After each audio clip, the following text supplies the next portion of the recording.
And he never really came to accept death. He never accepted that he was dying, and he struggled to the very, very last breath he took.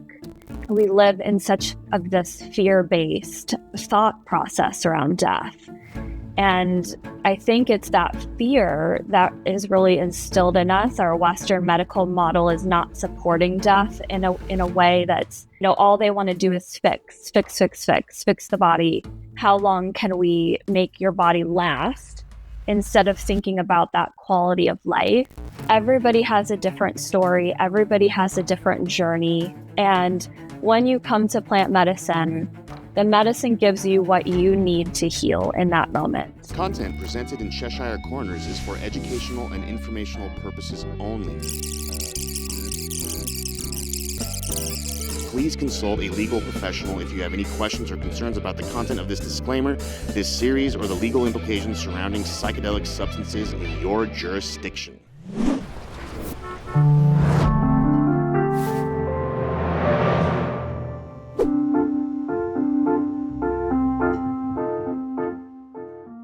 Welcome to Cheshire Corners. My name is Vita Tsaluk. Let's trip together through the looking glass. Today we have our guest, Kendra Branch, and we will talk together about interesting and difficult subject, mortality, end of life, and psilocybin. How psilocybin can help to go through the life and death journey. So Kendra, I know you're leaving to Toronto. Tell us what's going on. We are Collective Trip Home. I work with two other women, and we are executive producers on an upcoming documentary called The Next Chapter. And it is a documentary about psilocybin use in adults over the age of 55. So the director, Scott Wright, he's a brilliant, wonderful man, first tried psilocybin for his own healing at the age of 68. And it changed his life, and he wanted to shout from the rooftops his story, other people in his psilocybin group, and their own healing stories. So we're looking forward to that being released in Toronto next Thursday on 6/18. And then we will be planning community events and screening events around the world, really. So sharing his story and just the remarkable healing of psilocybin. Kendra, can you tell us a little bit about yourself and how you got to this subject? I have been a registered nurse for 22 years, and most of that time has been working with end-of-life, end-stage disease patients, mostly in kidney disease. So I'm not a stranger to dealing with death and being in the room with death as a nurse. In 2018, though, I experienced my grandfather's death, and he was dying from his own cancer diagnosis, and he experienced severe end-of-life anxiety, something that as a nurse for so many years, I had never experienced. And it was really hard on our family. It was hard on me as a nurse. I was actually the last one to dose him with his hospice morphine before he passed. And he never really came to accept death. He never accepted that he was dying, and he struggled to the very, very last breath he took. And after his passing, I started thinking about, what is out there for patients? How can we support them, through these difficult transitions? And I found the research that Johns Hopkins was doing with psilocybin and end of life, and was just fascinated by the studies and the results that they were seeing using these plant medicines, and just sort of went down this rabbit hole of really doing the research and listening to podcasts and going down my own sort of rabbit hole of plant medicine, and found myself at CIAS, where I went and got my certification in psychedelic assisted therapy. And in conjunction with that, I also did a death doula certification as well, and sort of just delved into this world of healing and healing with plant medicine, and how that can support us not only in life, but in our transition of death. And so that's sort of how I found myself here. And in what feels like another lifetime ago, I also had cancer when I was 25. I am 44 now, and I've been in remission for 18 years. So that's another little piece of my story, is that I myself have also been in that space, that headspace of contemplating my own mortality. So all of these little pieces have sort of gotten me where I'm at today. Life and death start being interested to us since a very early childhood. I remember my son, when he was 6 years old, he asked me, "Mom, when are you going to die?" I said, "When I'm going to be 120. And he said, when I'm going to die?" I said, "When you're going to be 120. He said, "Great, we'll die on the same day." I know that a lot of times kids asking about life and death, right from the very early childhood. And then we probably carrying this thought with us all life in everything we do, through the whole life cycle, through the college, through work, through family. We keep thinking about it. Yeah, it's fascinating how it's always there, right? We're surrounded by death in so many ways, in small ways, like the seasons passing. Each fall, the leaves fall and the trees go into hibernation, and we see sort of this like death around us. And that's why winter is such a beautiful time to sort of hibernate and do some of that really important like self-work and self-reflection work during the winter time. And then we see things come alive in the spring. We're surrounded by, the death of our pets. Most of us lose a pet. Most of us lose friends and family as we're going along life. And it's such a natural part of our existence as humans in this realm. Yet we live in such, especially the Western society, we live in such of this fear-based thought process around death. And I think it's that fear that is really instilled in us. Our Western medical model is not supporting death in a way that's, all they want to do is fix the body. How long can we make your body last, instead of thinking about that quality of life? And so it's fascinating that, this subject it's so important, and yet we're diminishing it so much by stuffing it down and giving it fear, and by not talking about it. And so that's why I think that, if we can try to have conversations around it and talk about our own fears, and plant medicine I myself have just found so much healing in using plant medicine in approaching mortality in a different way, in thinking about it differently. And what I love about plant medicine is that it thins the veil between this world that we live in and that spirit world. And when people pass, that veil is just as thin. And so there's some correlations there between the death process and what people are going through, and using plant medicines, in ceremony. So it's just a fascinating topic.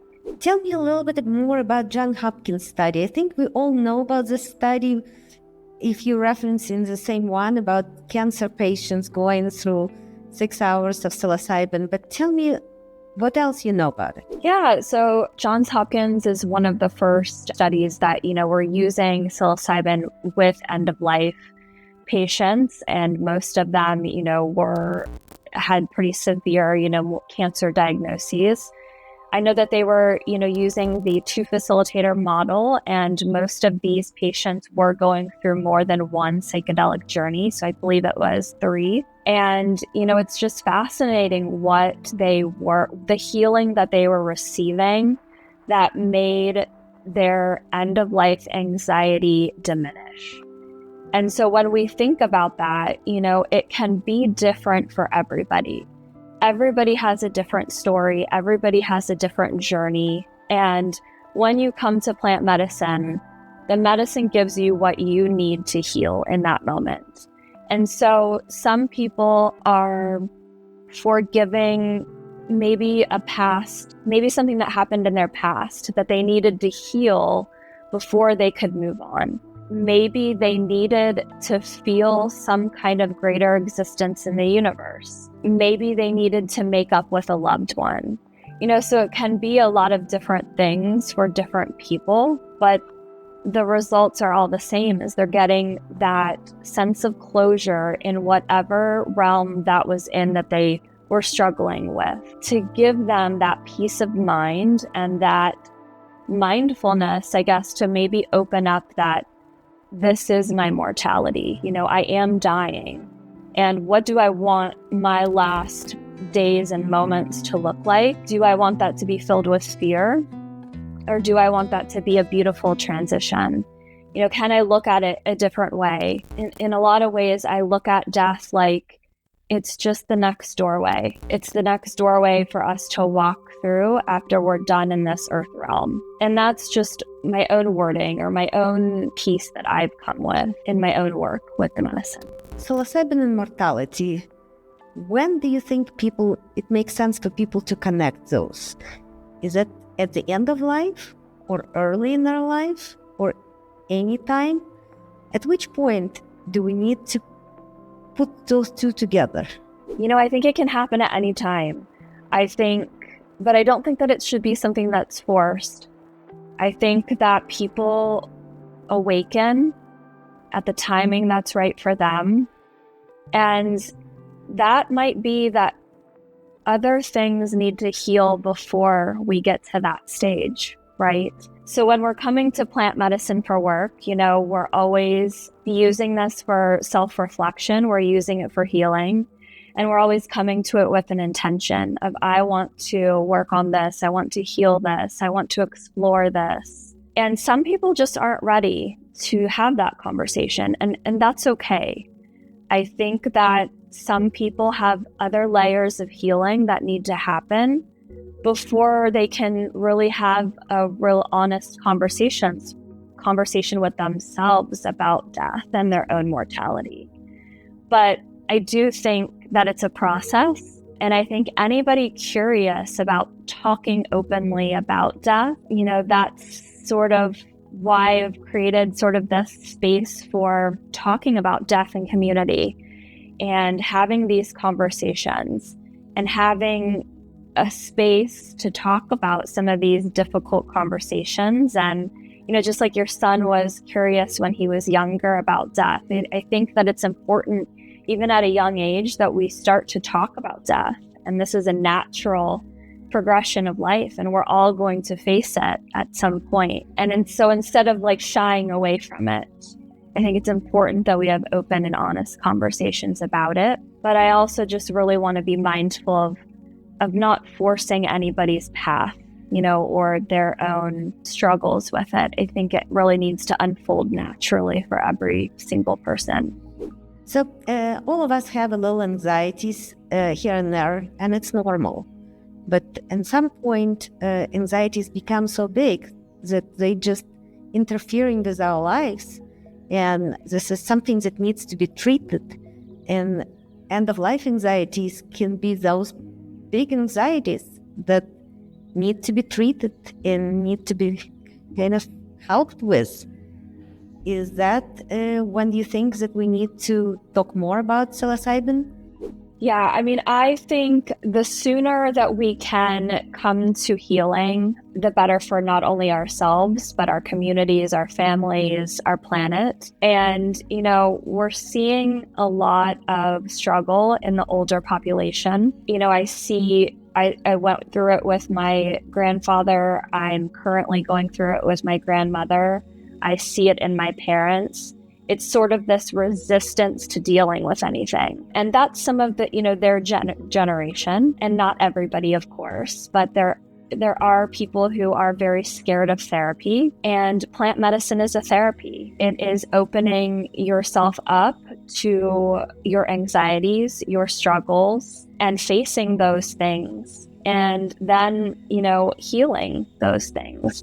So the sooner that we can stop stuffing everything down, the faster we can heal ourselves and then heal everything around us. So I think it's so important, that we are using this medicine, plant medicine, to heal ourselves, find ways to integrate those teachings from the plants what we're learning, how we want to change our lives. And all of that integration just kind of, starts to trickle, and it moves you forward, and you come back to the plant medicine when you're feeling called. I love that, this is becoming a modality for healing. It's a tool for healing. And the sooner that we can get people there and really open up about all of the normalcies of being a human being, it's hard, it's tough. We all have anxieties, we all have fears, we all go through traumas. And so really having that space to heal all of those in every single person. When my mom passed away, I learned, which something I didn't know before. I didn't know that dying is coming in stages. I thought dying is sudden, but actually dying is kind of like birth. It comes in stages, and it's something like it's kind of a part of something that may be bigger than us, and it's meant to be. Do you think psilocybin helps during those stages in the very, very end of the life?